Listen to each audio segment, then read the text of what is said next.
அடுத்ததா இந்த கேட்டகரியில இருக்கிற இன்னொரு hero Sathya from Maaveeran. S. மாவீரன் மகதீரா மாவீரன் கிடையாது. சிவகார்த்திகேயன் நடிச்ச மாவீரன். ஸோ அதிலயுமே ஹீரோ வந்து ஒரு கோழை. ஒரு பெருசா பயப்படுற ஒரு ஹீரோ. அப்படி இருக்கிற ஹீரோவுக்கு சேம் சிச்சுவேஷன் ஜித்தன் படம் மாதிரி தான் இருக்கும் இங்கேயுமே சிச்சுவேஷன். எல்லாமே இழந்துட்டு இருக்க சமயத்துல ஒரு குரல் அவர கேட்டு அவர ஹீரோவா மாத்தும். ஸோ இங்க இவர் சூப்பர் ஹீரோவா அப்படின்னு கேட்டீங்கன்னா, ஸோ இங்கேயும் அவருக்கு ஒரு சூப்பர் நேச்சுரல் பவர் இருக்கு. அவருக்கு வாய்ஸ் கேட்கிற மாரி இது கிரியேட் பண்ணியிருந்தாலும், அவருக்கு அடுத்து என்ன நடக்கப் போகுது? அடுத்த செகண்ட் இங்க என்ன நடக்குங்கிறது தெரியும் முன்கூட்டியே.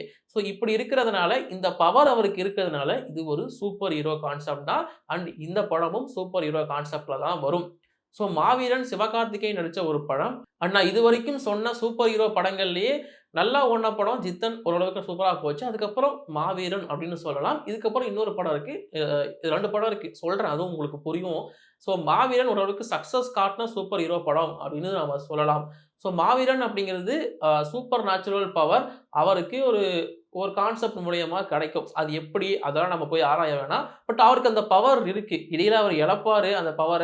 திரும்பவும் அந்த பவர அவர் எடுத்துப்பாரு. ஸோ இந்த மாதிரியான விஷயங்கள்லாம் நடக்கும். அவருக்கு அந்த வாய்ஸ் கேட்கிற மாரியான விஷயங்கள அவங்க ஆட் பண்ணியிருந்தாலும், இங்க நீங்க போய் ஆராய்ச்சி பண்ணவே தேவையில்ல. டிஃபால்ட்டாவே நமக்கு தெரிஞ்சிரும். அடுத்து என்ன நடக்கப் போகுது? என்ன நடக்கப் போகுதுங்கிறது இவருக்கு முன்கூட்டியே தெரியும். ஸோ அதனால இவர் பிரெடிக்ட் பண்ணி எது வேணாலும் நம்ம மாத்த முடியும். ஸோ அப்படி ஒரு பவர் இருக்கிறதுனால இவர் ஒரு சூப்பர் ஹீரோ தான். அதுவும் சக்சஸ்ஃபுல் சூப்பர் ஹீரோ. மறந்துறாதீங்க.